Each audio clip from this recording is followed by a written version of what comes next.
day, happy viewers! Welcome back to our channel. Now, if you remember this from our previous video, you guessed it right, because today we are going to show you the step-by-step procedure on how we can propagate this variegated elephantias or variegated alocasia.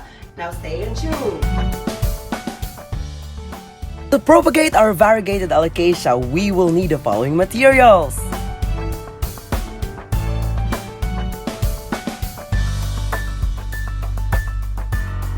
For our growing media, we will only be using 1 part sawdust and 1 part carbonized rice hulls. And for this demonstration, we will be utilizing 1 sack sawdust and 1 sack carbonized rice hulls.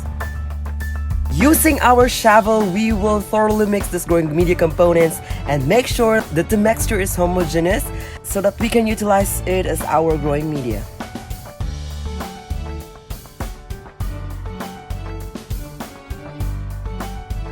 After thoroughly mixing our growing media, we need to sterilize it to make sure that there are no pathogens in it. In this video, I will be using a broad spectrum protectant or a commercial antifungal agent, but at home, you can sterilize your growing media component by simply pouring boiling water in it or simply steaming your growing media. Always remember that in handling harmful chemicals like this, you need to wear your hand gloves for your safety. In preparing your sterilizing solution, you need to follow the instructions on the product label. Carefully measure and mix the solution.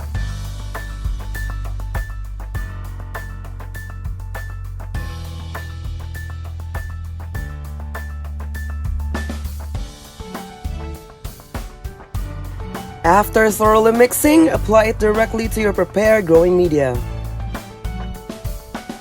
After then, you can now place your sterilized growing media into the planting box. Set it aside and proceed to the next step. At this point, we will prepare the rooting solution by adding 2 tablespoons of commercial rooting hormone into a 4 liters of water. In doing so, don't forget to follow safety measures. This step can be optional. The most important thing is that you have your growing media sterilized.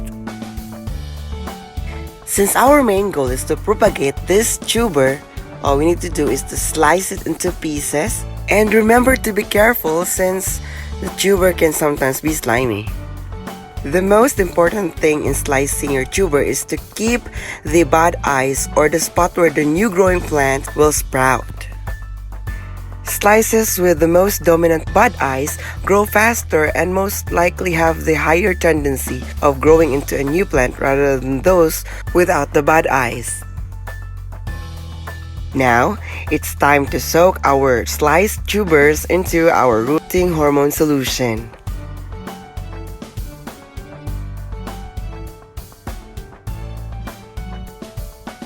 Soak the sliced tubers for about 20 minutes before planting them into the planting box.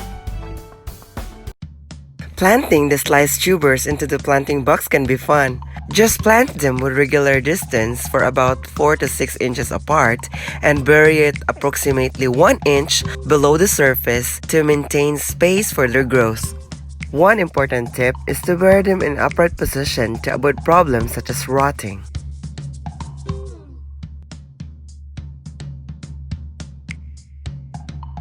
After planting, adequately water your planting box since moisture plays a significant role in plant propagation.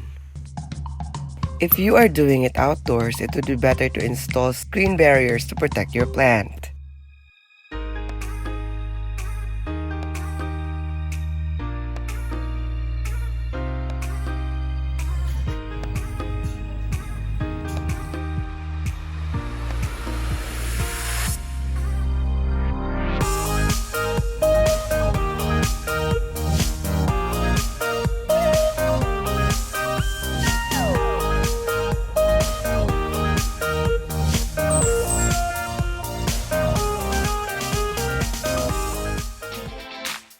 For the meantime, we'll be transplanting our new plant into a smaller pot as their temporary container.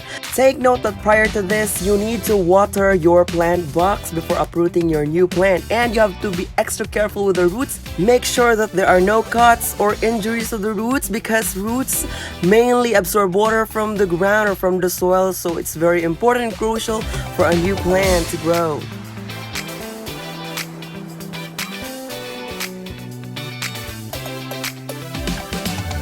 As you observe, I did not add the potting mix for the permanent nourishment of these new plants because this is what I said earlier, this is the hardening process, and later on when you want to transplant that to a bigger pot as their permanent habitat, then you may add your complete nourished planting mix for that. After transplanting, you need to water your plant to minimize the root stress given during the uprooting and the transplanting process.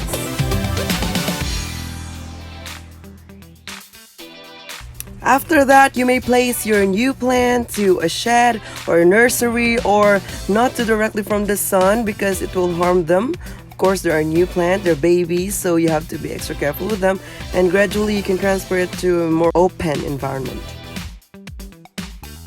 Alright, so after a few months of nurturing, spending your time watering and nurturing this plant, you have now the reward of the beautiful sight of your variegated alocasia. So some are highly marbled with green and your variegation of white, and some are faded green and the dark green. Each leaf has a very unique pattern of variegation depending on the light exposure and the type of the soil you're planting it with. And if you're aiming for gigantic leaf size, you have to plant it in an open space with a companion plant with a shady environment so that it could achieve its full potential, of course with the nourishment of a good soil around it. I hope you find this video helpful, and don't hesitate to leave your comments below, and don't forget to click the subscribe button. Thank you so much for watching. Have a great day ahead, everyone.